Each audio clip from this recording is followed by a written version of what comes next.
الحمد لله رب العالمين والعاقبة للمتقين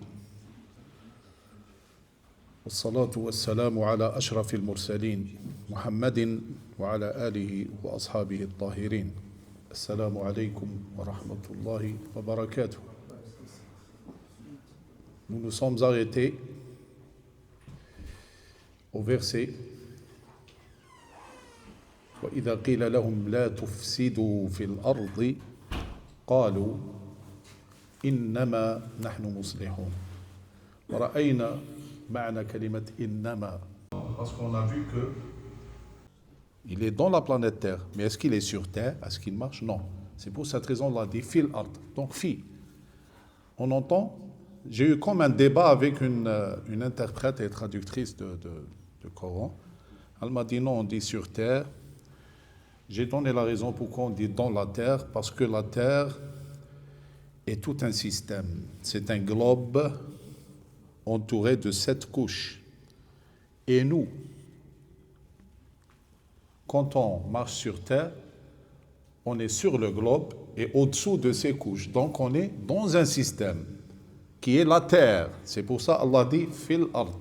Et quand quelqu'un sème le désordre sur Terre, ce désordre, il peut atteindre l'atmosphère. Ne dit-on pas que la couche d'ozone ou la couche atmosphérique a été détruite à cause de la corruption humaine?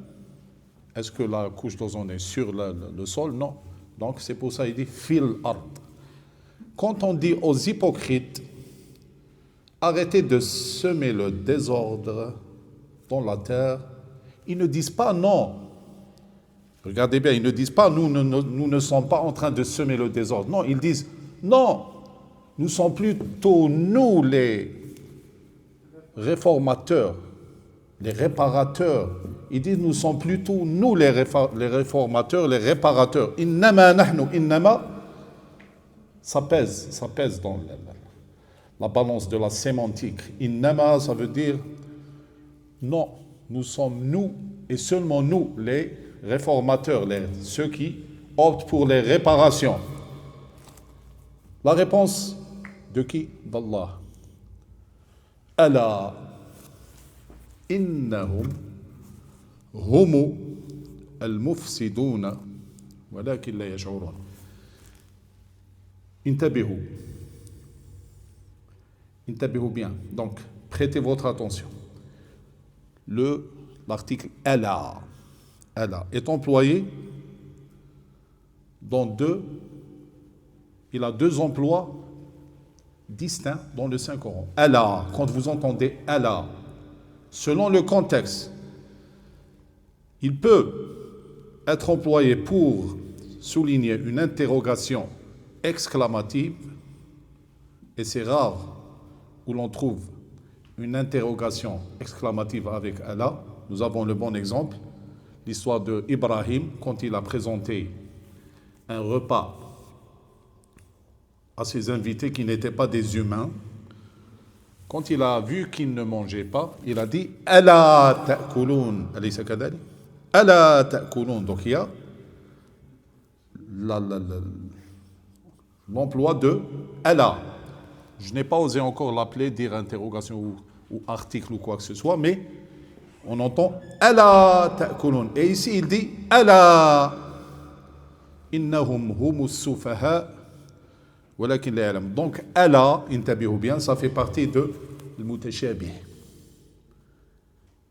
Ce petit article ou ce petit mot, ce petit nom, ce petit emploi fait partie de ce qu'on appelle, il y a deux catégories dans le Saint-Coran, il y a al-muhkam, l'explicite, et il y a le mutashabih qui porte à confusion, qui est ambigu. Elle fait partie de cela parce qu'elle a un emploi qui ressemble à un autre emploi alors que le contexte n'est pas le même. Ici, ce n'est pas une interrogation, donc c'est quoi? C'est pour éveiller et attirer les attentions. Allah, parce que le prophète sallallahu alayhi wa sallam, on dit que quand il disait Allah, autrefois les Arabes étaient des personnes éloquentes.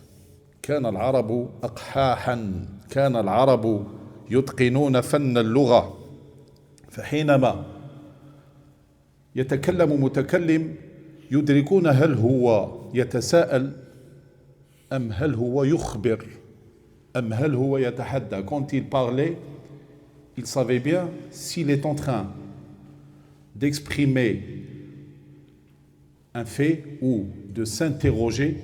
Donc ici, il savait bien qu'il ne s'interrogeait pas.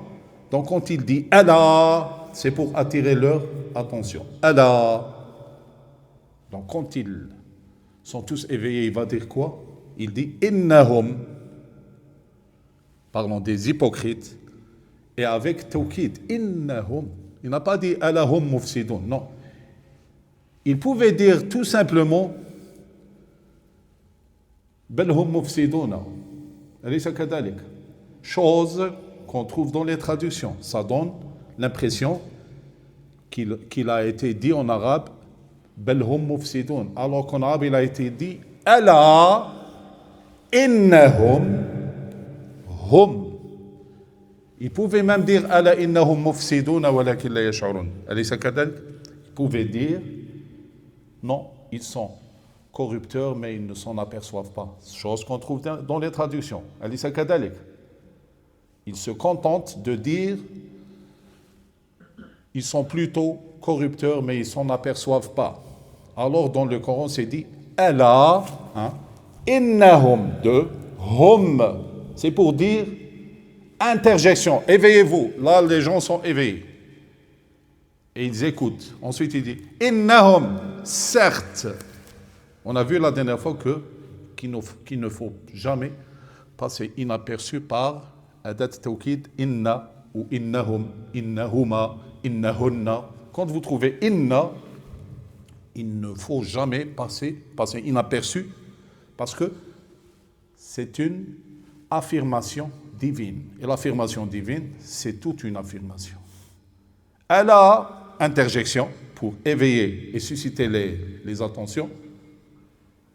Innahum, certes. Donc, comment traduire Allah? Vous vous contentez juste de faire des crochets et dire interjection. Quelqu'un qui sait lire, un bon francophone, quand il voit interjection, il dit ah, une interjection, c'est pour que je prête attention. Ensuite, certes, hum, ce sont eux, c'est-à-dire, on dirait qu'Allah dit ce sont eux le synonyme de la corruption. Juste, ce sont eux, plutôt eux et seulement eux les corrupteurs. C'est ça. C'est ça le comble. Ils ne s'en aperçoivent pas. Pourquoi?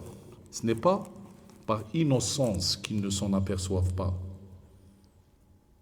Je répète, ils ne s'en aperçoivent pas, ils ne s'aperçoivent pas de leur corruption. Ce n'est pas par innocence où ils ne savent pas, non. C'est par aveuglement, aveuglé par l'arrogance et l'hypocrisie. Vous comprenez là? وَإِذَا قِيلَ لَهُمْ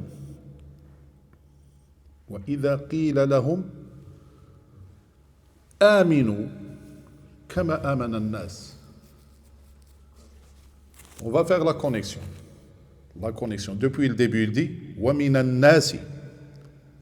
En parlant des hypocrites. Ok? Il n'a pas dit, il a nommé, il a cité nommément le muttaqin, il a bien dit muttaqin, et il a cité nommément ladina kafaru, il les a cités. Mais quand il a parlé des munafiqin, il a dit wa minan nas. C'est pour te dire que l'hypocrisie, il y a juste moi qui le sais. Vous, à votre échelle, ce sont des gens pareils, ou ce sont des gens normaux. Wa minan nasi. À votre niveau, vous les voyez comme des gens normaux. Ils viennent faire la prière avec vous, ils font ça. Donc, tu ne peux jamais détecter l'hypocrisie d'un hypocrite. C'est pour ça Allah, il parle selon notre échelle et selon notre niveau. Il dit, à votre échelle, ce sont juste des gens. Mais moi, je sais qu'ils sont hypocrites. Subhanaka Rabbi.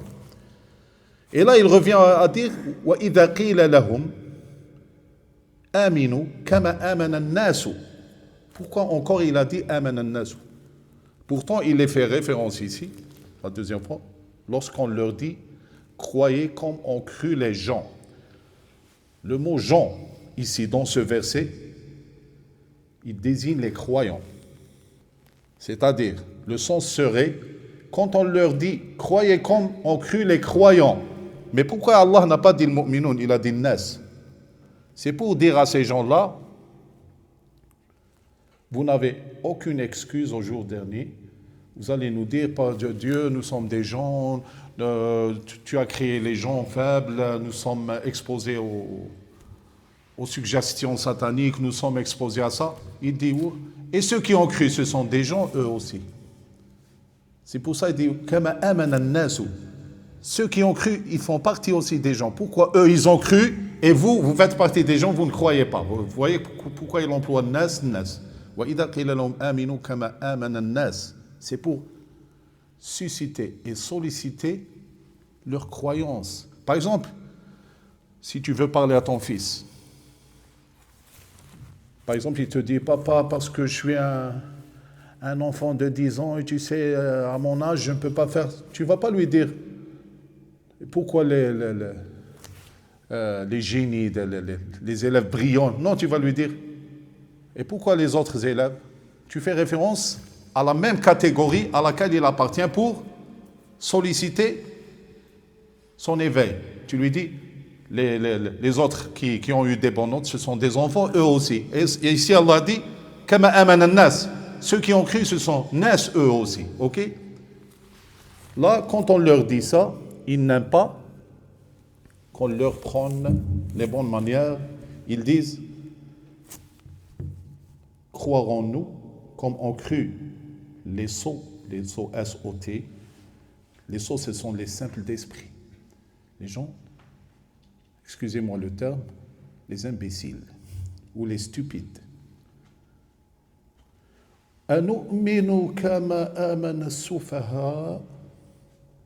Anu'minu, croirons-nous comme ont cru les stupides? Ils sont stupides. Allah dit encore une interjection. Allah. Allah, maintenant vous savez que Allah, elle sert à éveiller les attentions ou à une interrogation. Mais ici, le contexte est évident qu'il ne s'agit pas d'une interrogation. Allah, encore une interjection, et encore une affirmation. Innahum, certes, ce sont eux, les sots, les simples d'esprit. La première fois, il a dit, ils ne s'aperçoivent pas. Là, il dit, ils ne savent pas. Pourquoi? Parce que semer le désordre, c'est un acte qui n'a pas besoin de réflexion. C'est un acte, c'est une action. Semer le désordre, c'est une action. Donc quelqu'un qui fait une action et que les autres savent que cette action va l'induire à l'erreur et va l'induire même à pourrir en enfer, qu'est-ce qu'on dit à son sujet? On dit, il fait des choses mais il ne s'aperçoit pas. Parce que ça n'a rien à voir avec le savoir. Il fait des choses sans peser les conséquences. Donc on dit, il ne s'aperçoit pas. Mais quand il s'agit de parler dans le contexte de la sagesse, parce que le contraire de sage, c'est simple d'esprit. Ok? Et le sage, c'est synonyme de savoir, n'est-ce pas? Donc, quand regardez le détail, la précision dans l'emploi coranique, quand il parle maintenant de Safi, le pluriel c'est Soufaha, et son opposé c'est les sages. Les sages, ce sont des gens connus par la bonne réflexion et le bon savoir. Mais Safi, c'est celui qui ne sait pas. C'est pour ça, dans le contexte, il dit Ala innahum as-sufaha walakin la ya'lamun. Donc ils n'ont aucun savoir parce qu'ils sont souffrants. Vous voyez, on n'emploie pas juste comme ça. Là, yasha'urun, ensuite là. Non, c'est pas un choix arbitraire, non. D'ailleurs, dans le Saint-Coran, il est dit Lakinillahu yashhadu bima anzala ilayka anzalahu bi'ilmihi. Chaque mot est employé avec le parfait savoir d'Allah. Je suis contre ceux qui disent Allah a choisi d'employer ce mot اختار سمعت même علماء كبار علماء يقول لماذا اختار الله هذه الكلمة عوض أن الله لا يختار في تركيب القرآن هو ركبه بعلم ليس باختيار هل أضع هذا est-ce que j'emploie ce mot ou ce mot c'est vrai on peut dire qu'Allah choisit mais pas dans le contexte de la composition. Dans le contexte de la composition de texte ou de paroles, c'est la parole d'Allah. Il dit أنزله بعلمه. Allah sait pourquoi il a dit لا يشعرون dans le premier verset et il sait pourquoi il a dit لا يعلمون dans le deuxième verset et on a vu le lien pourquoi لا يشعرون parce que c'est une action quand moi supposons un bébé tu le mets ici qu'est-ce qu'il va faire? Il va certainement faire tomber cette bouteille et il ne s'en aperçoit pas.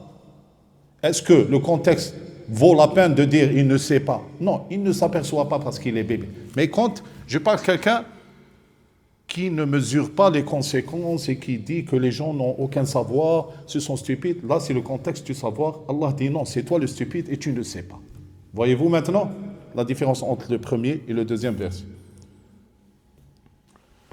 Maintenant, il va commencer à décrire leur hypocrisie manifestement. Là, regardez l'ordre dans la description divine. Il commence par décrire l'attitude de ces gens et leur vérité. Ensuite, il nous donne leur image d'hypocrisie. Là, il commence à décrire manifestement leur hypocrisie. هنا يبدأ بذكر نفاقهم علنا وإذا لقوا الذين آمنوا قالوا آمنا. Maintenant, n'importe qui, il va dire ah, c'est hypocrite ça. Sans lui parler des détails des hypocrites.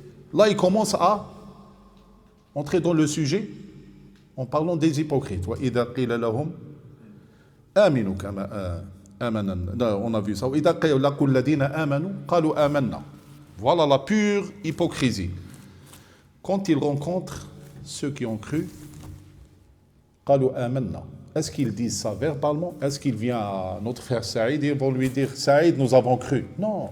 Est-ce qu'il vient dire à notre frère Sadaq, ils vont dire Sadaq, tu sais, nous avons cru? Non. Ils se mêlent aux croyants et ils donnent l'impression qu'ils sont avec eux. قالوا آمنا قول لسان عمل وليس لسان حال فقط. Quand ils rencontrent ceux qui ont cru, ils ne vont pas verbalement dire « Eh, croyants, nous sommes croyants comme vous ». Non. Ils font tout pour faire à croire qu'ils sont croyants. Vous voyez maintenant, voyez-vous, c'est ce que veut dire « qalu ». Parce que le mot « qalu » dans le Coran, il désigne des fois l'acte. « Wa qulu linnasi husna ». C'est quand vous interagissez avec les gens, interagissez avec bienséance et bienfaisance. Mais Allah emploie le mot qalu parce qu'il y a lisanul qawl wa lisanul hal. Il y a la parole de la langue et il y a la parole de l'acte. Qalu amanna. Donc quand ils rencontrent ceux qui ont cru, ils font tout pour faire accroire qu'ils sont parmi eux. Pourquoi? Pour que personne ne s'aperçoive des stratagèmes qu'ils montent pour leur propre intérêt. وإذا خلوا إلى cet emploi أعجز الشعراء وأعجز البلغاء. خلا إلى. وإذا لقوا الذين آمنوا, on a vu ça. وإذا خلوا إلى شياطينهم. خلا, c'est-à-dire quand ils s'isolent. Donc où est la place de ila? Est-ce qu'on peut traduire dire quand il s'isole à, il s'isole vers يعجز حتى المترجم أن يترجمه. إذا خلا إلى شياطينه أي إذا ذهب إلى شيطانه وأصبح خاليا معه. Quand il va retrouver son diable, et on va voir c'est qui leur diable, quand ils vont retrouver leur diable et qu'ils se voient isolés, seul à seul avec leur diable, là ils disent, écoutez, nous sommes toujours avec vous. Ici, il s'agit des deux des deux qawl. Ici, qawlul hal wa qawlul lisan. Quand ils retrouvent leur diable, ils disent carrément non, non, non, non, non, non, nous sommes qu'en train de se moquer des croyants. Nous sommes avec vous, nous sommes avec vous. Ne vous inquiétez pas. Parce qu'il se peut que leur diable leur dise on vous a vu aujourd'hui à la mosquée, on vous a vu aujourd'hui avec le prophète sallallahu alayhi wa sallam, on vous a vu. Êtes-vous croyant? Est-ce que vous nous cachez notre croyance? Non, non, non, non, nous sommes avec vous. Nous ne faisons que se moquer d'eux. Et ils font tout pour satisfaire leur diable et leur faire accroire qu'ils sont avec eux. Donc les deux à la fois. Ils disent ça verbalement, non, nous sommes avec eux. Et ils font accroire, ils font tout, ils s'inclinent, ils disent demandez-nous ce que vous voulez, nous allons vous prouver que nous sommes avec vous. Vous comprenez là? Maintenant, c'est qui leur diable? Subhanaka Rabbi. Leur diable, ils ne parlent pas des diables qui font partie de djinn. Ils ne parlent pas du diable Iblis ou des diables qui sont invisibles. Non, ils parlent des diables humains. C'est qui ces diables humains? Il se peut qu'il s'agisse de leur patron ou de quelqu'un auprès de qui il essaye d'avoir quelque chose de bénéfique. Par exemple, quelqu'un qui lui a promis un rang social bien élevé ou quelqu'un qui lui a promis une rachwa, des pots de vin, ou quelqu'un qui a de l'influence et que cet hypocrite, il dit, cette personne, il faut que je m'allie avec lui parce qu'un jour, il pourrait me servir d'utile, il peut m'offrir quelque chose d'agréable au sein de la société. Donc, leur diable, donc il se peut que ce soit leur patron, il se peut même que ce soit leurs épouses, il se peut que ce soit des amis, des associés, toute personne à laquelle ils s'associent et de laquelle ils s'attendent à des intérêts purement matériels, appartenant purement à ce monde ici-bas, sachez que ces gens-là qui offrent cet intérêt au détriment de l'islam sont appelés des diables.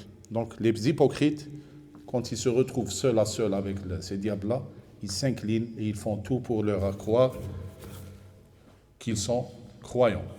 Mais ils disent « Innama nahnu mustahzi'un ». Excusez-moi si je m'intéresse aux détails et à la précision de l'emploi coranique. C'est vrai, cette précision nous prend beaucoup de temps, mais avec cette précision, vous aurez, Inch'Allah, l'outil pour pouvoir, Inch'Allah, quand vous êtes tout seul, vous pouvez, Inch'Allah, tout seul, comment tatadabbar al-Qur'an, avec ces outils-là. Parce que le lugha, lisan al-arabi, c'est infiniment encyclopédique. Donc, il y a hazi et mustahzi. C'est quoi la différence? Et c'est quoi même la différence entre sakhira wa hazi'a wa stahza'a? Moqueur, laquelle est moqueur? Est-ce que stahza'a ou sakhira ou... Et istahza'a alors? Bien, donnez-moi la traduction pour nos frères. Allez, faites-le pour les beaux yeux de nos frères. Mustahzi, en français. Le clown, celui qui fait... Non, clown, non. Pauvre clown. Non, mustahzi, c'est celui qui fait l'acte. Je vais vous dire, mustahzi, c'est autre que sakhir. Sakhir, c'est moqueur, ok? Et c'est quoi la différence? Moqueur, c'est celui qui a l'intention de rire des autres, ok? Mais mustahzi, c'est celui qui a l'intention de faire des stratagèmes et des manœuvres pour s'emparer de lui et pour faire rire de lui. Se moquer, c'est rire carrément. Ça peut être même une plaisanterie. Ok? Mais ce mot mustahzi, en français, c'est se railler. Railleur. R-A-I-L-L-E-U-R. Ok? Vous pouvez voir sur votre téléphone. Se railler, c'est faire tout pour faire accroire que lui, c'est un imbécile. Mais quand je ris de quelqu'un, je dis askharu minka nasa. Mais mustahzi, c'est grave. Et l'ajout de ist. Quand c'est un verbe au passé, on dit istahza. Et quand c'est l'adjectif, on dit mustahzi. L'ajout de st, c'est pour dire solliciter. Ils sollicitent, ils font tout pour qu'on rit des autres. Et qu'on eut le dessus sur eux de façon rusée. C'est pour ça qu'Allah dit Allahu yastahzi'u bihim. La question est là. Est-ce que Allah yastahzi'? Ta'ala Allah andani. C'est pour ça en apprenant ahkam al-tilawa, en apprenant les règles de la psalmodie, de la récitation du Saint-Coran, la première des choses, la chose de base par laquelle doit commencer le shir qui enseigne cette science-là, la récitation du Coran, c'est ce qu'a décrit le compagnon du prophète et son cousin Ali, radiyallahu anhu. On lui a dit, c'est quoi tajwid? Vous connaissez tout tajwid. Tajwid, c'est pas s'asseoir et commencer à élever sa voix avec une voix grave, ensuite essayer de l'embellir. Non, tajwid, Ali, radiyallahu anhu, a donné sa définition. Il a dit التجويد هو معرفة هو إتقان الحروف ومعرفة الوقوف. التجويد, c'est le perfectionnement des consonnes et des lettres du Saint-Coran et savoir où s'arrêter et savoir où reprendre. Donc c'est pour ça لا يجوز في كتاب الله أن تقول تعالى الله عن ذلك علوا كبيرا أن تقول. Pourtant il est dit dans le Coran إن الله لا يستحيي أن. Si tu t'arrêtes sans lier le an au verbe la yastahi, tu as blasphémé. Et si tu t'arrêtes sans lier le verbe, quand il s'agit d'Allah, bien sûr, quand tu t'arrêtes, Allah a dit bien, Allahu yastahzi'u bihim. Si tu t'arrêtes et tu dis Allahu yastahzi'u, c'est un blasphème. Vous comprenez? Donc, al-tajwid, c'est bien d'apprendre cette définition. Ce n'est pas donné par Ibn al-Jazari ou plus que ça. C'est donné par Ali radiyallahu anhu. Il a dit التجويد هو إتقان الحروف ومعرفة الوقوف. هذا هو التجويد. لو سألك سائل يا شيخ صادق أنت تجود القرآن ما هو التجويد؟ لا تقل هو التجويد الغنة والإدغام، لا تتعب نفسك. قل له التجويد إتقان الحروف ومعرفة الوقوف. إذن من معرفة الوقوف أنك تعلم أنه لا يجوز لك قطعا أن تقول الله يستهزئ. تعالى الله عن ذلك. Il ne t'appartient aucunement et il ne t'est aucunement permis de t'arrêter au niveau de Allahu yastahzi. Parce que تعالى الله عن ذلك علوا كبيرا. Qu'est-ce que ça veut dire Allahu yastahzi'u bihim? Il me semble que même les arabophones, vous connaissez cette expression ou ce mot figé, l'ironie du sort. L'ironie du sort, c'est quand quelqu'un essaye de faire tout pour s'emparer de quelqu'un, mais que toujours contre lui. Vous comprenez? Donc, pourquoi Allah n'a pas dit Allahu yahza'u bihim? On a dit que yes, c'est solliciter. Il sollicite quoi Allah? Il ne sollicite pas. Allah, il emploie nous sommes tous des outils d'Allah subhanahu wa ta'ala. Allah, qu'est-ce qu'il fait? Il fait en sorte que le sort va se moquer d'eux. Voilà ce que veut dire yastazir. Parce que l'emploi de ist, nous allons voir ça dans la suite, istawqada naran, c'est autre que awqada naran. Et ce qui m'énerve quand vous lisez les traductions, Ils disent, leur cas est à l'image de celui qui a allumé un feu. C'est pas allumer un feu, c'est awqada naran. Mais ici, il dit istawqada. Donc, ça sous-entend une sollicitation.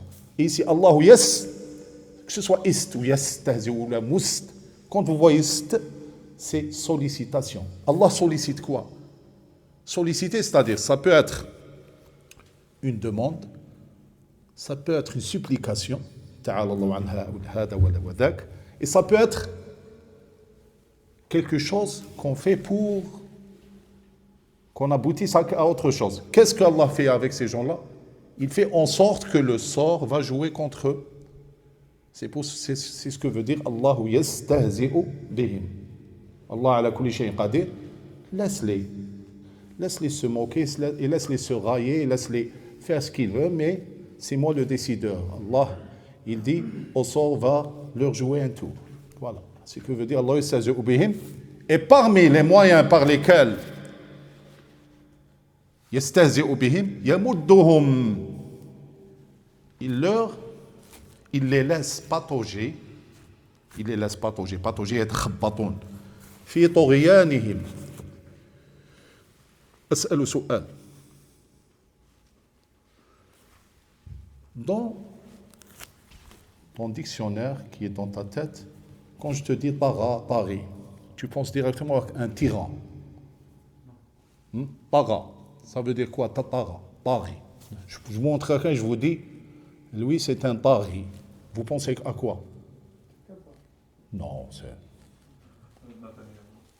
Inna lamma tagha al-ma'u, hal al-ma'u yatakabbar. Quand il dépasse les limites et qu'il pense, si c'est un humain, qu'il pense qu'il est imbattable. Mais l'eau ne pense pas qu'il est imbattable. Il dépasse ses limites, c'est tout. J'ai bien dit. Tagha, ça veut dire il dépasse les limites et quand il s'agit d'un humain et qu'il pense qu'il est imbattable, comme Pharaon. Idhab ila fir'auna innahu. Il a dépassé les limites et il pense qu'il est imbattable. Ya Moussa, idhab ila fir'auna innahu tagha. Mais quand il dit inna lamma tagha al-ma, qu'est-ce qu'Allah a fait quand le ma tagha? Il parle de quoi? Il parle de Nuh alayhi salam. Inna lamma tagha al-ma'u hamalnakum fil jariya linaj'alaha lakum tadhkira wa ta'iyaha udhunun wa'iya. Allah parle de Noé. Il dit quand l'eau a dépassé ses limites, qu'est-ce qu'Allah a fait? Qulna ya ardu bla'i ma'aki. L'ordre directement. Et qui va dire non à Allah? Que ce soit l'océan, que ce soit le tremblement de terre, que ce soit des météores, quand Allah donne l'ordre, ça s'arrête. Il a dit, Ya ardu bla'i ma'aki. Il donne l'ordre et c'est fait. Wa ya sama'u aqli'i. Voilà. Donc il a employé le mot tagha. Inna lamma tagha al-ma. Donc tagha, il a dépassé les limites et quand il s'agit d'un humain, et il pense qu'il est imbattable. Donc ces munafiqins-là, ils pensent qu'ils sont imbattables, qu'ils sont plus intelligents que tout le monde.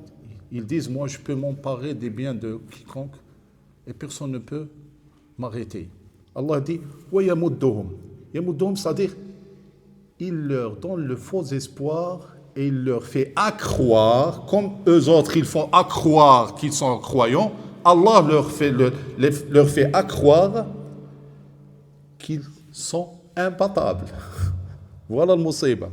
Wa yadharuhum fi tughyanihim, dans leur dépassement outré, il les laisse comment? Ya'mahun, c'est quoi ce verbe-là? Je parle aux arabophones.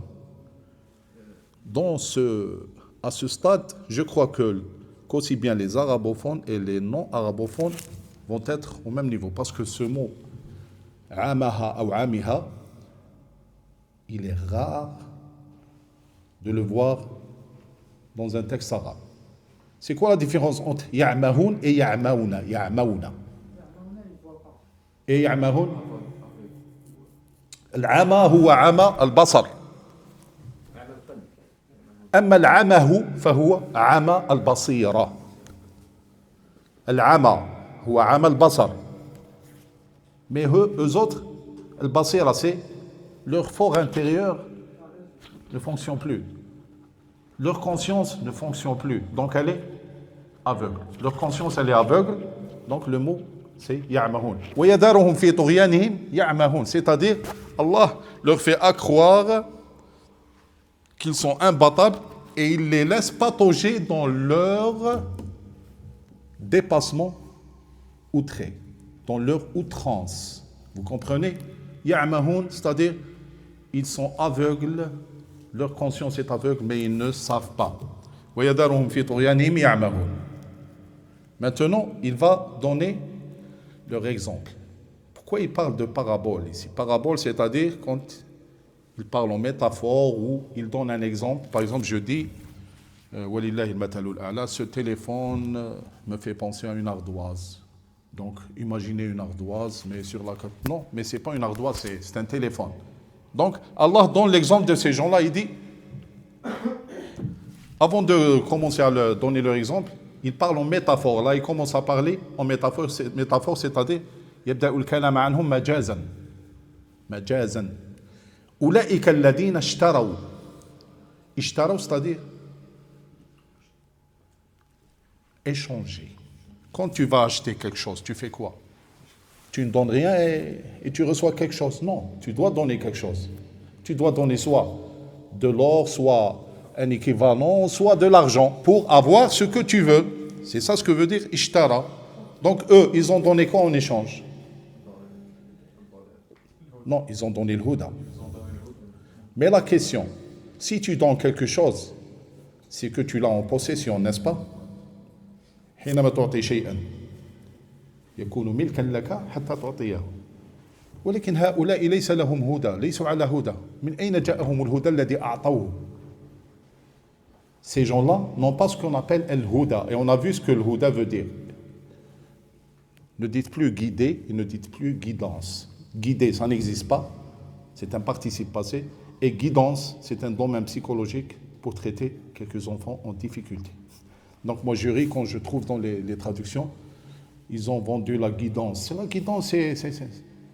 Demandez aux psychologues qui traitent les enfants, ils vont dire, écoutez, c'est un terme spécifique à cette thérapie-là. C'est une thérapie. Guidance, c'est une thérapie. Et guider, c'est un participe passé. On ne peut pas faire d'un participe passé un nom. Je ne vais pas vous montrer une pomme et je vous dis, cette pomme est un manger. Est-ce que je peux dire une mangée? Non, elle a été mangée, c'est participe passé. Mais je ne peux pas dire d'une pomme, ça c'est une mangée. Ils vont dire, qu'est-ce qu'il parle? Qu'est-ce qu'il dit lui? Donc, le huda, ce n'est pas la guidée, ce n'est pas la guidance. C'est quoi le huda? C'est la fenêtre et c'est l'issue que si tu suis cette issue, tu aboutis à la sérénité, à la gloire éternelle. C'est ça le huda. Mais ces gens-là, ce n'est pas parce qu'ils avaient en leur possession el huda, non. Ils avaient la chance de suivre el huda comme on suivait les croyants, mais eux autres, non. Ils ont préféré laisser tomber el huda et choisir l'égarement. Donc, c'est une transaction, n'est-ce pas? Donner en échange l'aboutissement à la gloire éternelle qui vous a été proposé pour avoir dalala. Ils ont choisi l'égarement au lieu de le huda. Donc, s'il avait choisi le huda, il aurait été en leur possession. Regardez la métaphore, comment elle est composée. Ensuite, Allah dit fa. Le fa, c'est pour dire une déduction. Ainsi, ou donc, ou par conséquent. Tout ça, c'est pour dire fa. Fama rabihat tijaratu. Leur négoce ou leur transaction n'a aucunement été bénéfique. Wa ma kanu muhtadin. Regardez la perfection. Non, wa ma kanu, c'est-à-dire jamais ils n'auront l'occasion d'être muhtadin. Pourquoi? Pourquoi istamal muhtadin? On entend le mot huda dans muhtadi. Parce qu'il a donné tout le huda. Comment il va avoir un autre huda? Il y a un seul huda. Il y a un seul huda. Quand tu le donnes, tu choisis, je ne veux pas ça, je veux l'égarement. Donc Allah dit, jamais tu seras muhtadi sami, c'est-à-dire jamais tu n'aboutiras à la gloire éternelle. أظن فيه كفاية إلى هنا حتى لا أطغى عليكم بالمعلومات. نعم. Il reste 20 minutes. 15. Si vous voulez que je commence les métaphores ou les paraboles, ou que je vous donne le temps de poser des questions, qu'est-ce que vous choisissez? Les paraboles, ok. مثلهم. Ces gens-là, qui? Les hypocrites, dont le récit commence depuis le début, وَمِنَ النَّاسِ مَنْ يَقُولُ. Ok, jusque-là. Le récit et la description et l'évocation des hypocrites commence depuis وَمِنَ النَّاسِ مَنْ يَقُولُ آمَنَّا بِاللَّهِ وَبِالْ. Maintenant, il n'arrête pas de parler à ces gens, de ces gens-là. مثلهم. Ils sont à l'image de quoi? Ou de qui? Imaginez un groupe d'individus qui errent dans les obscurités. Il n'y a ni poteau, même le ciel il est couvert, il n'y a pas d'étoiles, il n'y a rien. Ils pataugent dans l'obscurité absolue. Ensuite, un de ces hommes-là, il dit, j'ai une idée, on va faire tout pour sortir de cette obscurité. On va essayer d'allumer un feu. Parce qu'ils n'ont rien, il n'y a pas d'électricité. La seule issue pour eux, c'est de chercher un moyen naturel. Alhamdulillah, louange à Allah, qui a rendu tout à notre disposition pour trouver des solutions par des choses naturelles. Parmi les choses naturelles, le bois. Le bois et les pierres. On peut frotter deux pierres l'une contre l'autre, ça donne une étincelle qu'on met en contact du bois, ça donne une flamme et ça donne un feu. Et le feu procure quoi? Une lume. Donc, ici encore, il dit istawqada. Il n'a pas dit mathaluhum kamathali alladhi awqada. Pourquoi? Pour nous décrire la difficulté dans laquelle ces gens-là se trouvent. Parce que s'il a dit awqada, c'est-à-dire facilement il a allumé un feu, donc où est le hikmah qu'il décrive un tel état alors qu'il veut dire qu'ils sont dans la difficulté absolue. Donc il a dit istawqada, il a fait tout, chercher du bois, chercher tout le monde, allez-y, allez. Istawqada, solliciter l'allumage d'un feu. Istawqada naran. Voilà, maintenant il est en train, pourquoi je vous dis, je ne sais pas si je l'ai dit à vous, à d'autres personnes, mais je le répète quand même. Parmi les autres raisons pour lesquelles je ne dis pas qu'il est difficile de traduire le Coran, non, il est impossible de traduire le Coran. Pourquoi? Parce qu'il est connecté depuis Alif Lam Mim jusqu'à Nas. Il est connecté. Vous allez voir un exemple de cette connexion. Maintenant, ce verset, il est connecté au verset précédent et peut-être vous ne le savez pas, il est connecté avec quel verset? Non, quel verset? Aya. هذه الآية التي أنا بصدد قراءتها مرتبطة بآية ذكرناها قبل هذه الآية. ما هي الآية؟ لا. الله يستهزئ به. Et pourtant, on a dépassé Allah avec d'autres versets. Mais là, il revient au verset où Allah dit Allah fait en sorte qu'on se raille de l'ironie du sort. C'est quoi l'ironie du sort? Allah les laisse patauger dans Ad-Dhulumat et il leur donne la chance d'aller se fatiguer et d'allumer un feu. Mais dès que le feu s'allume, Allah envoie un petit vent et s'éteint. Hein? C'est l'ironie du sort, n'est-ce pas? Voyez-vous la connexion? فَلَمَّا أَضَاءَتْ مَا حَوْلَهُ ذَهَبَ اللَّهُ بِنُورِهِمْ. C'est cet emploi-là qui nous explique que dans cet exemple et cette parabole, il ne parle pas d'un seul homme, il parle d'un groupe d'hommes qui pataugent et qui errent dans les obscurités absolues. C'est pour ça qu'il a dit ذهب الله بنورهم. C'est un groupe. Nourihim, quel nour? Une autre ironie du sort. Il attribue le nour à eux. Il attribue la lumière à eux, alors que ce n'est pas à eux, c'est la lumière du feu. Pourquoi Allah n'a pas dit فَلَمَّا أَضَاءَتْ مَا حَوْلَهُ ذَهَبَ اللَّهُ بِنُورِهَا نُورِهَا Nar, n'est-ce pas? C'est le feu qui a procuré ce nour-là, cette lumière, n'est-ce pas? Pourquoi Allah n'a pas attribué cette lumière au feu? Et c'est la réalité. Mais il a attribué ce nour, cette lumière, à eux. Parce que c'est eux qu'on avait besoin. Parce que c'est l'ironie du sort, ils se moquent d'eux. Nourihim, voilà votre lumière qui vous fait croire que vous êtes sortis de l'embarras.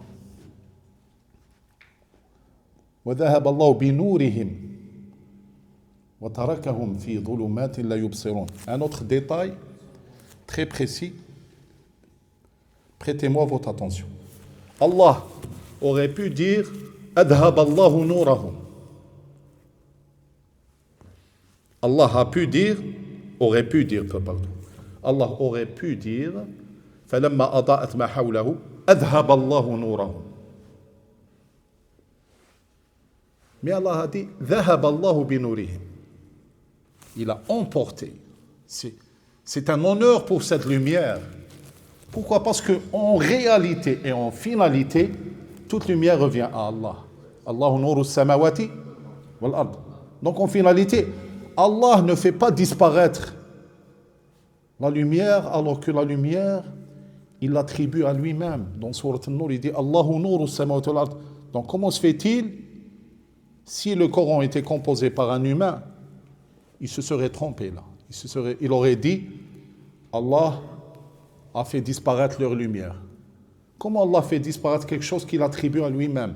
Allah dit comme s'il voulait dire j'ai récupéré ma lumière, parce que la lumière en vérité c'est la mienne. C'est pour ça dire Allahu dhahaba binurim, c'est-à-dire il a emporté cette lumière vers lui. Wa tarakahum fi dhulumatin, il les laisse encore patauger dans des obscurités. Vous remarquez bien, et vous remarquerez, Inch'Allah, dans l'emploi coranique, Allah, quand il parle de lumière, il emploie toujours le mot lumière au singulier. Et quand il parle d'obscurité, c'est toujours au pluriel. Pour dire que l'obscurité, c'est l'égarement. Et l'égarement, il y a une logique là aussi. Quand quelqu'un s'égare, il se voit dans un labyrinthe, n'est-ce pas? Comme dans un labyrinthe, même s'il n'est pas dans un labyrinthe, mais ils se sont dans un labyrinthe. Et un labyrinthe, c'est quoi? C'est plusieurs chemins qui sont tous sans issue, n'est-ce pas? Et l'obscurité, c'est le symbole de quelqu'un qui ne trouve pas l'issue. Donc c'est pour ça qu'il dit dhulumat. Mais Nour, il y a une seule issue. C'est celle qui mène vers la gloire éternelle. Il n'y a pas de gloire éternelle. Il y a une seule gloire éternelle, c'est celle qui mène à la satisfaction d'Allah. C'est pour ça, chaque fois, il dit Nour, il ne dit pas Anwar. Est-ce que Allah dit Dhahab Allah bi anwarihim wa tarakahum fi dhalamin? Il a dit l'inverse. Dhahab Allah bi nourihim wa tarakahum fi dhulumat. La yubsirun, c'est clair, mais l'ijaz huna. Sommun, bukmun, عمي الفاء هي الإعجاز. الفاء هي الإعجاز. Il a dit صم sourd, بكم muet, عمي aveugle. Ensuite, le signe que cette parole vient d'Allah, c'est le fa. Fahum. Le fa ici, on ne le traduit pas donc. Tu vas me dire pourquoi il a dit donc. C'est une déduction, n'est-ce pas? Il a dit sommun, c'est-à-dire sourd. Bukmun, sommun, sourd. Bukmun, muet, il ne parle pas. Umyun, ne voit pas. C'est quoi le lien? Donc, la yarji'un. C'est quoi le lien donc? Pourquoi il a dit donc? Non? C'est évident, mais où est l'évidence? C'est quoi le lien entre Sommun, Bukmun, Umyun et il ne revient pas? Il ne revient pas, pour vous aider à comprendre ce verset, ils ne reviennent pas où? Ils ne peuvent jamais revenir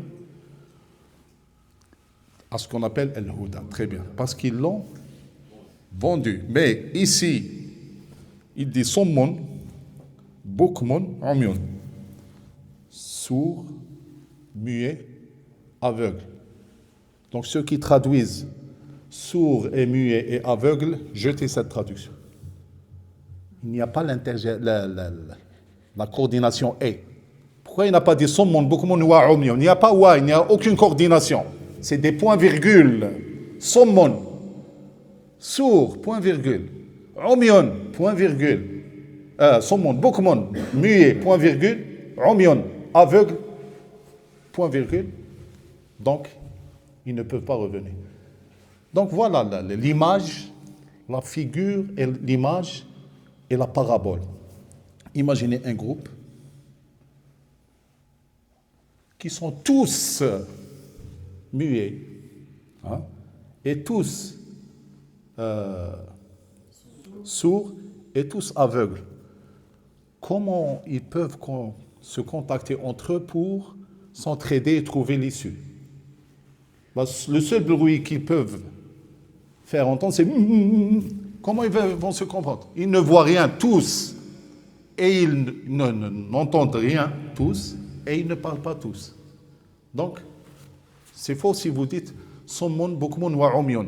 Parce que si vous dites ça, sourd, aveugle et muet, cela pourrait se comprendre pas par que parmi eux, il y en a qui sont sourds, et parmi eux, il y en a qui sont aveugles, et parmi eux, il y en a qui sont muets. Mais Allah dit sommun, bukmun, umyun, c'est-à-dire ils sont tous sourds, ils sont tous aveugles, et ils sont tous muets. Donc, comment ils vont s'en sortir? C'est pour ça qu'il dit fahum la yarji'un. Nous ne pourrons jamais retrouver la paix parce que ils ont choisi d'être sourds, muets et aveugles tous à la fois par leur propre choix. On va poursuivre Inch'Allah la prochaine fois. Wallahu yaqulu al-haqqa wa huwa yahdi as-sabil. نفتح المجال للأسئلة.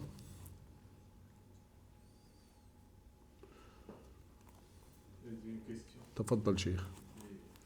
Quand il a dit ذهب الله بنوره, vous pouvez aussi dire, parce qu'il a parlé de nar, vous pouvez dire ذهب الله بناره. Il a choisi de dire ذهب الله بنوره. Ok. Parce que leur objectif, parce que leur objectif premier était de se procurer de la lumière. Et Allah dit, c'était votre objectif, donc je vais faire en sorte que l'ironie du sort va être contre votre souhait, et donc il n'y aura plus de lumière. Vous cherchiez la lumière, peu importe par exemple vous, si vous me dites, je vais au pique-nique et je veux faire cuire quelque chose sur du feu, ok? Et là, vous allumez avec des allumettes, ou un briquet, ou je ne sais pas quoi, des allumettes soi-disant, ensuite, voilà le feu. Ensuite, quelqu'un te dit, pourquoi tu as fait ça? Parce que j'ai besoin de feu pour faire cuire quelque chose. S'il veut vous jouer un tour, il va faire disparaître ce feu. Est-ce qu'il va parler d'allumettes?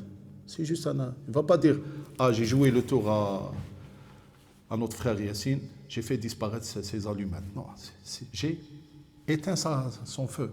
Donc, les allumettes, c'était juste un moyen. Et ici, le feu, c'est juste un moyen pour procurer la lumière. Vous comprenez? Donc, il cherchait la lumière, Allah parle de lumière. Une autre question? Bien sûr. Pourquoi c'est le premier verset après le Fatiha? Allah a parlé beaucoup de munafiqin. Très bien. Parce que, pour souligner le danger de cette catégorie de gens qui, malheureusement, physiquement, il n'y a rien qui signifie qu'ils sont hypocrites. Verbalement, il n'y a rien qui signifie qu'ils sont hypocrites. N'importe ce qu'on essaie de détecter chez ces gens-là, il n'y a rien qui nous donne signe qu'ils sont hypocrites. Allah dit, donc il faut que ce soit moi qui vous avertisse et en vous les décrivant, ensuite en vous faisant savoir manifestement c'est quoi leur hypocrisie, ensuite en vous les décrivant avec des paraboles pour que vous compreniez bien pourquoi je les cible. Eh bien, cher, allez-y, posez. Il y a ça parce Sallallahu alayhi wa sallam. علامة المنافق. Alamat al-munafiq. Même ça, même alamat al-munafiq, quand elle a été dit par le prophète sallallahu alayhi wa sallam, c'est pour avertir. Même Allah ici, il nous donne des signes, n'est-ce pas? Mais ces signes, même s'il te les donne, même dans le futur, tu ne pourras jamais savoir. Parce que Allah te dit, attention, ces gens-là, ils paraissent des gens. D'ailleurs, si vous cherchez à savoir d'où sort le mot munafiq, vous allez être surpris. Qu'est-ce qu'on entend dans le mot munafiq? Nafaqa, dépenser. Non? Nafaqa. Nafaqa, la dépense, ok, autre chose. Nafaq. Nafaq. Savez-vous c'est quoi nafaq? Nafaq, par extension sémantique, on dit nafaq, c'est le tunnel. Mais la vraie définition, le propre sens du mot nafaq, c'est la taupe, je crois, un animal pour ne pas être ciblé. Qu'est-ce qu'il fait? Il creuse un trou, ensuite il creuse plusieurs sorties. Pas un labyrinthe. Un labyrinthe, c'est quelque chose qui est sans issue. Non. Non, plusieurs issues, c'est le contraire de labyrinthe. Labyrinthe, c'est quelque chose qui n'a pas d'issue. Comme le fennec. Le fennec. Barakallahu fik. Donc, il nous a fait savoir que le fennec. Donc, il creuse. Ensuite, pour que personne ne peut s'emparer de lui, il fait plusieurs ouvertures. C'est ça le propre sens du mot nafaq. Pourquoi? Par extension sémantique, l'hypocrite est appelé munafiq parce qu'il ressemble à cet animal. Il manœuvre son stratagème, mais il est rusé. Il laisse à lui-même plusieurs sorties, plusieurs chemins qu'il croit pouvoir s'en sortir. Il croit qu'à travers ces plusieurs chemins qu'il creuse, il va pouvoir sortir.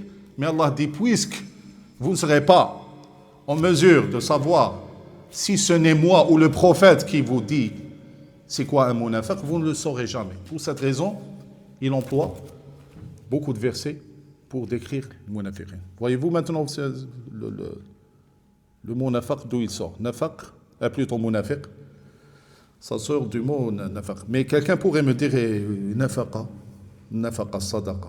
Pourquoi? Parce que un nafaqa qui satisfait réellement Allah, c'est celle que tu fais discrètement. Comme le munafiq qui se fait discret. Il ne se montre pas hypocrite, il se fait discret, tu ne peux pas le savoir. Un nafaqa sadaqa, Allah veut qu'elle soit discrète. C'est vrai, si tu la donnes publiquement, ni'imma hiya, mais il dit wa in tukhfuha wa tu'tuha al-fuqara fa huwa khayrun lakum. Donc, la vraie nafaqa, la vraie sadaqa au monde, c'est celle qui se fait discrètement et c'est le propre des hypocrites. Ils font tout discrètement pour parer à toute éventualité. Donc, Rasul sallallahu alayhi wa sallam, ما هو إلا جزء من الوحي فلما ذكر النبي صلى الله عليه وسلم ليس لكي يقول لك إذا دخل منافق ستعرفه بهذه العلامة non. يقول لك هذا حتى تجتنب أنت في قرارة نفسك تلك العلامات. هذا هو غاية النبي صلى الله عليه وسلم. ليس لكي يقول لك أنت مسلم سأعطيك مفتاحا تعرف به المنافق. لا، يقول لك أعطيك مفتاحا تجتنب به أنت النفاق. لأن في الأصل المنافق لا يعلمه إلا الله. نعم. Pourquoi les munafiqin ils font autant d'efforts? C'est-à-dire qu'ils sont obligés de montrer et de travailler avec les musulmans, enfin les croyants, et avoir un double jeu. Pourquoi tant d'efforts? وقد أجابك الله سنرى ذلك في الأسبوع القادم وسبحان الخبير فهو يعلم أن الناس يتساءلون هذا السؤال فأجاب في قوله كلما أضاء لهم مشوا فيه وإذا أظلم عليهم قاموا. Je vais vous donner brièvement une explication, on verra ça la prochaine fois, Inch'Allah. Allah dit que ces gens-là, ils sont tellement rusés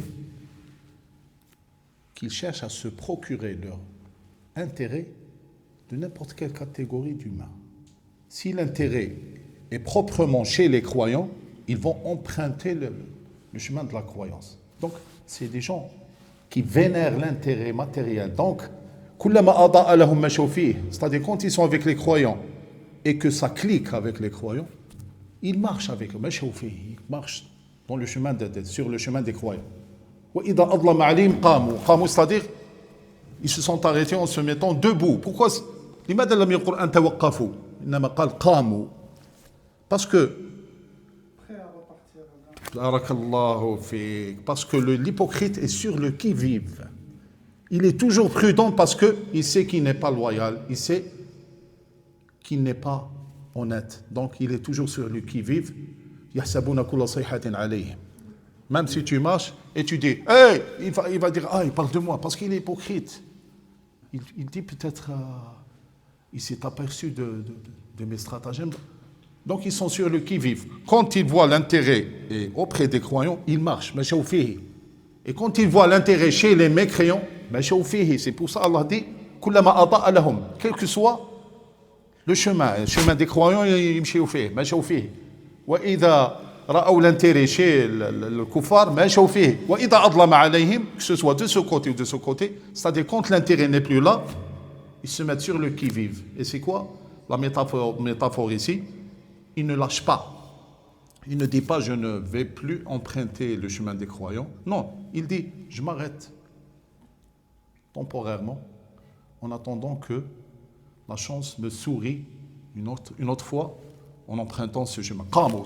Il est sur le qui-vive, prêt toujours à aller par là, comme l'animal qui creuse et qui creuse plusieurs sorties pour être prêt à apparaître à toute éventualité.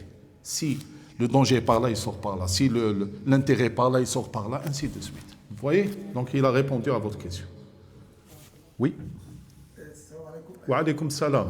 Ma question ici, c'est de voir, en fait, savoir est-ce qu'il y a une véritable conscience d'hypocrisie, c'est-à-dire qu'est-ce que l'hypocrite, en tant que tel, a vraiment la pleine conscience du jeu qu'il joue, qu'il est lui-même intérieurement conscient qu'il est vraiment hypocrite, ou alors c'est peut-être se référer à certains traits de caractère, à certaines attitudes comportementales comme l'opportunisme, peut-être, parce que là, en disant quelqu'un qui voit là, il se met là, il voit là, il se met là.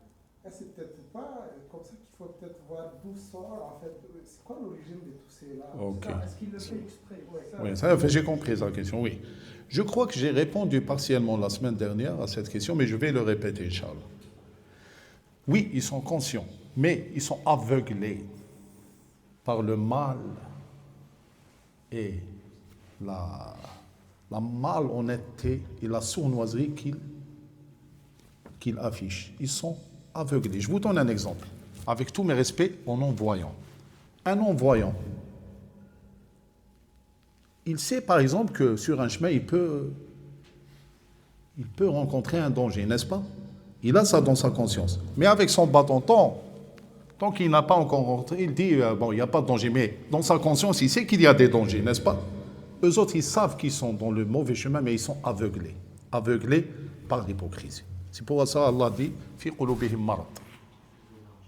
Et pour vous prouver la connexion du Coran, même avant de parler des hypocrites, en parlant de fi qulubihim marad, ce verset, il est lié au verset précédent. Khatamallahu ala qulubihim. En parlant des non-croyants, il ne parlait pas des munafiqin. Mais les contextes sont liés. Mais il parle des cœurs. Même les cœurs des munafiqin, khatamallahu alayha. Donc ils sont aveuglés parce que Allah a apposé des scellés sur leur cœur. Donc ils sont aveuglés. C'est pour ça qu'il dit وَيَدَرُهُمْ فِي طُغْيَانِهِمْ يَعْمَهُونَ. Parce que je me souvenais d'un hadith, je ne sais pas, je ne peux pas l'amener comme ça, que j'ai lu, mais au temps du prophète sallallahu alayhi wa sallam, des sahaba, en fait, qui s'inquiétaient d'eux-mêmes parce que quand il disait au prophète sallallahu alayhi wa sallam que quand ils sont avec lui, oui. En fait, ils font des choses, mais vraiment, ils sont tout à fait en harmonie, vraiment en connexion avec lui, mais dès qu'ils le quittent, en fait, quand ils sont chez eux, dans leur propre famille, souvent ils font des choses contraires à ce qu'ils ont. Non, mais quand ils ont. Okay. Mais en fait, ça les inquiétait. Non, mais il leur a corrigé cette. Est-ce qu'ils ne sont pas des munafiqin? Non. Le prophète sallallahu alayhi wa sallam leur a corrigé leur pensée. Okay. Il a dit non, vous n'êtes aucunement des hypocrites. Okay. Parce que eux autres, ils sont innocents, ils ne savent pas. Okay. Voyez-vous, même Handala, un des compagnons, il a dit Nafaqa Handala. Qu'est-ce qui se passe? Il a dit Handala, c'est comporté comme un hypocrite. Oh, pourquoi? Parce que prophète, quand on est avec vous, c'est ça. Il dit écoutez, si vous restez avec moi continuellement, soyez certains que les anges vont venir et vous serrer les mains. Ils ont dit ah. Il dit mais ne vous inquiétez pas, vivez votre vie, n'oubliez pas Allah, et vivez votre vie. C'est une part de vie qu'Allah vous a accordée. Il n'a pas dit oh vous êtes des hypocrites. Mais les vrais hypocrites, non, ils ne sont pas innocents, ils savent, mais ils sont aveuglés. La preuve qu'ils ne veulent pas écouter ni se laisser avertir. Mais Sahaba, parmi Sahaba, Omar ibn Khattab, quand Allah a envoyé au prophète sallallahu alayhi wa sallam la liste des hypocrites, il ne dormait pas la nuit jusqu'à ce qu'il eût sa réponse. Prophète, est-ce que je suis dans la liste? Omar, taqillah, ya Omar. Mais dis-moi si je suis dans... Tu n'es pas dans cette liste. Mais est-ce qu'un vrai croix, munafiq, est venu dire au prophète, est-ce que je suis dans la liste? Parce qu'il sait qu'il est dans la liste, mais il est aveuglé. Donc, dans sa propre conscience, il sait. C'est pour ça Allah dit Innal munafiqina yukhadi'una Allah wa huwa khadi'uhum. Ils savent qu'ils sont en train de manigancer contre Allah et contre les croyants. Ils savent. C'est pour ça Allah dit wa huwa khadi'uhum. Et on a vu comment Allah yastahzi'u bihim en faisant en sorte que le sort joue contre eux. C'est ce qu'on appelle l'ironie du sort. Est-ce que j'ai répondu à votre question? Jazakumullah khair. Est-ce qu'il y a d'autres questions? تفضل أخي.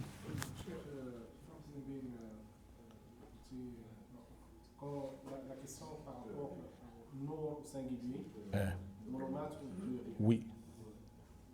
أنا على حسب الفهم ديالي البسيط يعني النور كما الله سبحانه وتعالى مثلا في سورة طه كذلك يقول قال اهبطا منها جميعا بعضكم لبعض عدو فإما يأتينكم مني هدى فمن اتبع هداي فلا يضل ولا يشقى. هدى كذلك au singulier, il l'utilise. Le Rasul sallallahu alayhi wa sallam, quand il a expliqué aux Sahaba, il leur a expliqué de manière très simple, il leur a tracé plusieurs lignes, qu'il y a plusieurs chemins pour aller dans le dalal, et qu'il n'y a qu'un seul chemin droit, avec un mustaqim, pour aller à Allah Azza wa Jalla. Oui. Donc, moi, l'explication avec une très simple, en plus de votre explication, c'est que Nour au singulier, ça réfère au tariq mustaqim qui est un seul, le Dhulumat, les ténèbres, qu'il y a plusieurs chemins qui amènent à chacun à une part de ténèbres. Est-ce que ça c'est valide? Barakallahu fik. C'est ce que peut-être j'ai dit, mais de façon autre que la vôtre. J'ai dit que Dhulumat, ça ressemble à un labyrinthe. Parce que labyrinthe, il y a plein de chemins, mais ils sont tous sans issue. Il y a un seul. Toujours, le chemin qui a l'issue, il y a un seul, unique. Ok? Même dans le labyrinthe, le seul qui fait sortir, c'est un seul. Et les autres sont tous des chemins, mais sans issue.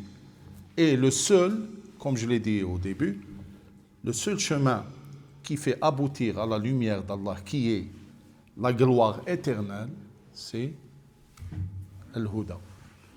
Ou dans ce verset, on arrivera, Inch'Allah, c'est juste pour souligner une précision du Coran. Dans ce verset de Surah Taha, il dit فَمَنِ اتَّبَعَ هُدَايَ فَلَا يَضِلُّ وَلَا يَشْقَى. Mais dans Surah Al-Baqarah, il dit فَمَنْ تَبِعَ هُدَايَ فَلَا خَوْفٌ عَلَيْهِمْ. Pourquoi ici tabi'a et taba'a? Est-ce que c'est la même chose? Oh que non. La différence entre tabi'a et ittaba'a, c'est la différence qu'il y a entre le ciel et la terre. Dans Surah Taha, quand on arrive à Inch'Allah, parce que c'est long d'expliquer ça, dans Surah Taha, il dit فَمَنِ اتَّبَعَ. Et c'est une autre raison pour laquelle يَشْهَدُ رَبِّي عَلَى حُسْنِ نِيَّةٍ إِنْ شاء الله لَسْتُ هُنَا لِأُنَاقِضَ الْمُتَرْجِمِينَ. Mais c'est pour vous avertir que ce que vous lisez comme traduction, ça n'a rien à voir avec le Coran. Ils disent, celui qui suit ma guidance, ça c'est déjà faux, on a vu guidance, suit, et ittaba, il dit suit. Où est la valeur sémantique? Où est la nuance? Si tu ne fais pas la différence entre Le vrai qui est comme la différence entre le ciel et la terre, donc c'est à se méfier. Barakallahu fik. Est-ce qu'il y a d'autres questions? Une dernière question, Inch'Allah.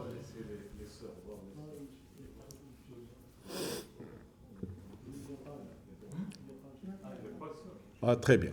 Est-ce qu'il y a une question là, quelque part? Il n'y a pas d'autres questions? Ça va? Donc, vous allez voir, Inch'Allah, quand on va se rendre. فإما يأتينكم مني هدى فمن تبع هدايا فلا خوف عليهم ولا هم يحزنون. Mais dans Sourate Taha, lis-moi le verset. Vous venez de le lire. Non, قبلها.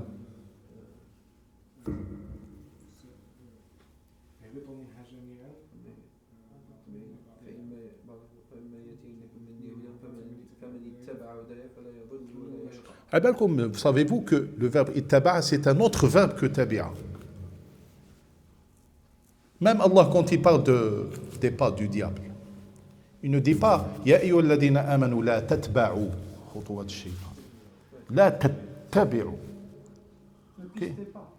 C'est le verbe pister. Pas seulement ça. فيها خدمة كبيرة حبيبي. خدمة كبيرة خدمة. حتى في نطقها سبحان الله c'est pas la même chose. يتبع يتبع. Le verbe qui est difficile, même sa prononciation est difficile. فمن اتبعه. الأخرى فمن تبع. Vous allez voir la magie du Saint-Coran, Inch'Allah. Quand on sera rendu, Inch'Allah, je ne sais pas quand est-ce, peut-être dans 50 ans, dans 60 ans, sur le Kahf. C'est pour vous plaisanter. Parce que si on suit ce rythme, on se rend sur le Kahf dans 100 ans, je ne sais pas. Non, au début, je vous donne juste les outils, ensuite on va, Inch'Allah, de façon fluide, Inch'Allah. Vous allez vous apercevoir dans Sourate Al-Kahf, Inch'Allah, pourquoi il dit ista'a et istata'a. Dalika ta'wilu ma lam Non, tast'a'. C'est facile pour la langue, mais sa'unabbi'uka bi ta'wili ma lam tastati'. Et c'est le même contexte. Je ne dis pas que c'est les mêmes verbes. C'est le même contexte.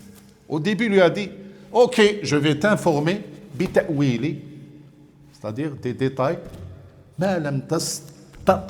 C'est difficile de le prononcer. Mais la deuxième, dhalika ta'wilu ma lam tastati' alayhi sabr. Parce qu'au début, il ne savait pas, il n'avait pas les informations. Donc, c'était un mystère pour lui. Et le mystère, c'est quelque chose qui fatigue le cerveau. Mais quand tu as la solution, donc, quand c'était un mystère, il employait le verbe qui est lourd. Ça, je vais t'informer du mystère tant que tu n'auras pas encore eu la réponse. Donc, tastati'. Et quand il a eu la réponse, il a dit, il dit, dhalika ta'wilu ma lam tastati' alayhi sabr. Vous comprenez là? لما في السؤال نختم إن شاء الله. في سؤال صادق. سورة مريم. بداية كاف ها يا عين صاد. نعم. كاف ها يا عين صاد. أظن قلته في ألف لام ميم. ما قلته في ألف لام ميم. لا.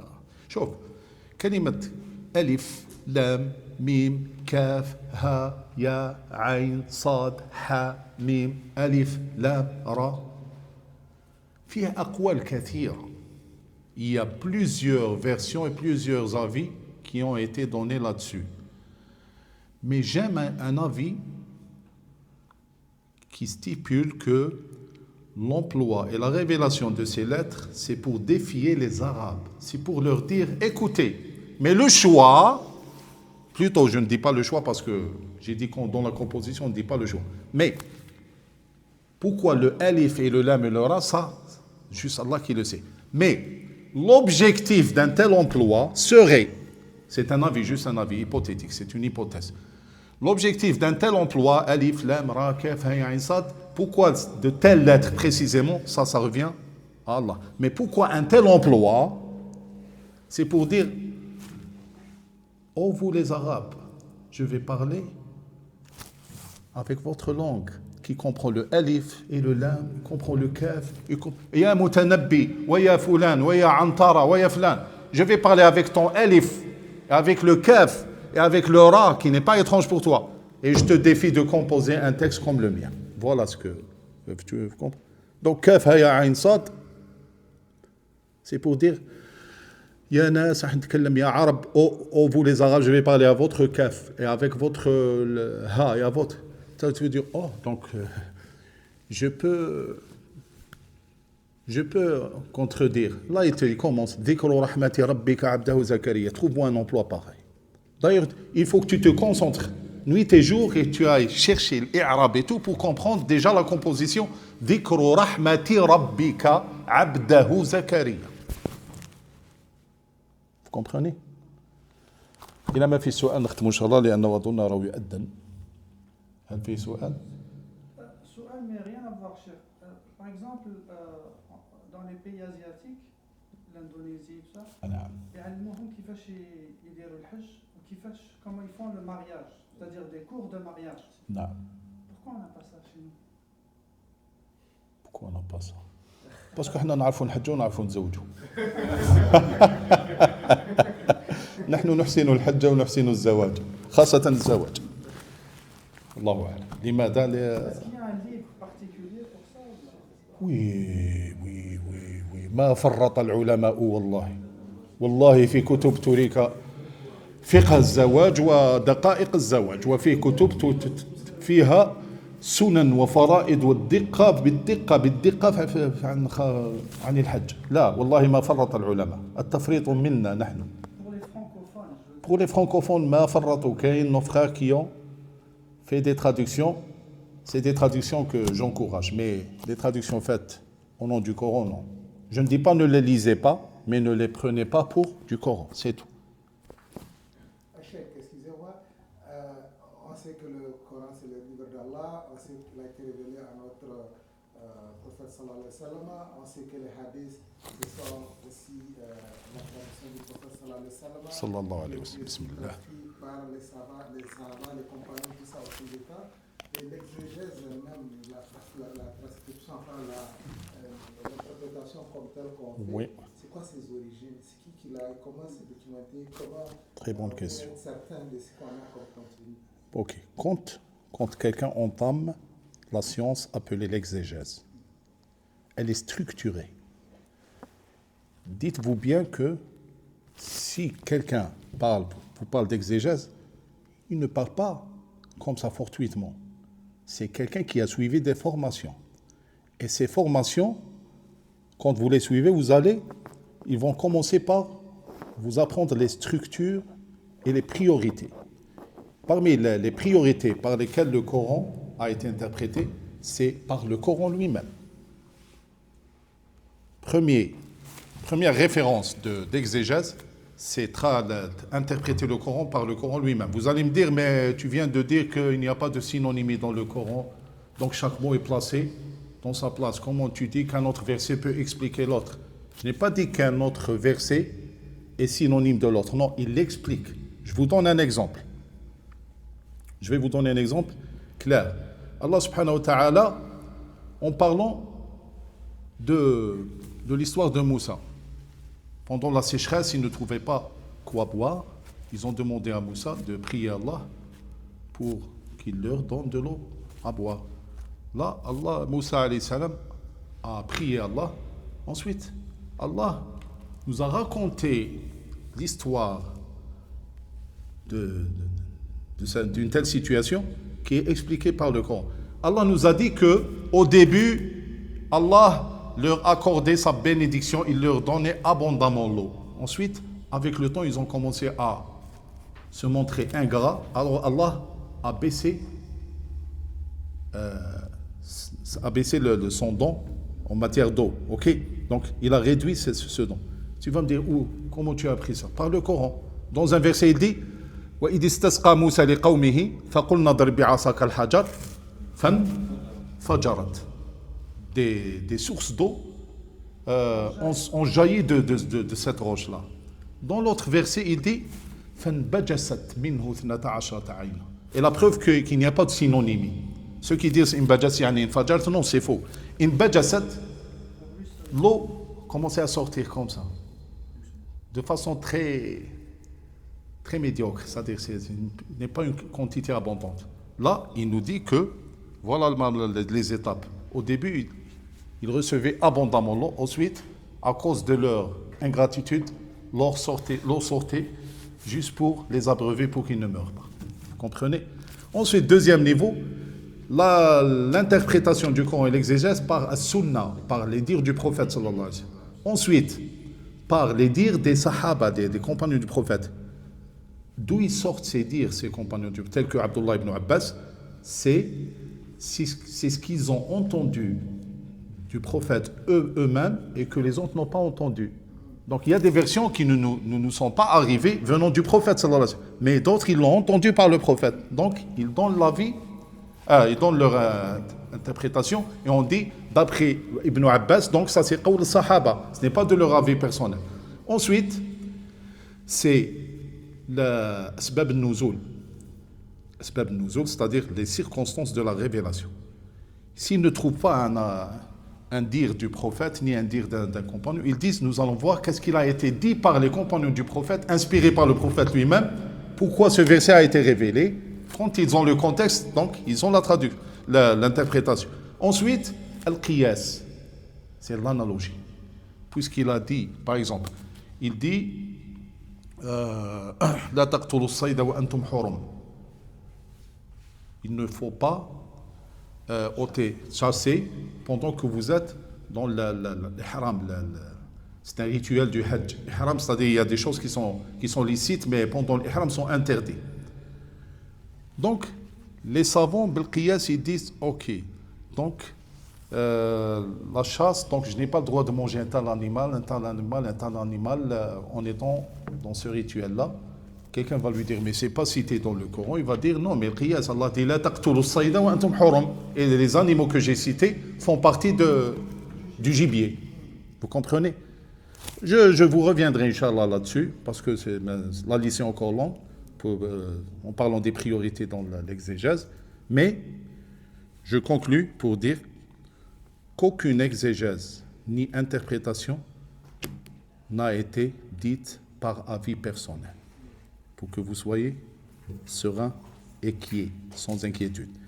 Aucun avis n'a été, aucune exégèse et aucune interprétation n'a été dite par avis personnel. C'est toujours venant d'Allah, tout en, comme a dit notre frère, le verbe pister, tout en pistant, c'est-à-dire l'information jusqu'à se rendre au prophète sallallahu alayhi wa sallam. Wallahu yaqulu al-haqqa wa huwa yahdi as-sabil wa salamun ala al-mursalin. الحمد لله رب العالمين وبارك الله في سمعكم وأبصاركم وجعل الجنة مثواكم والسلام عليكم ورحمة الله وبركاته.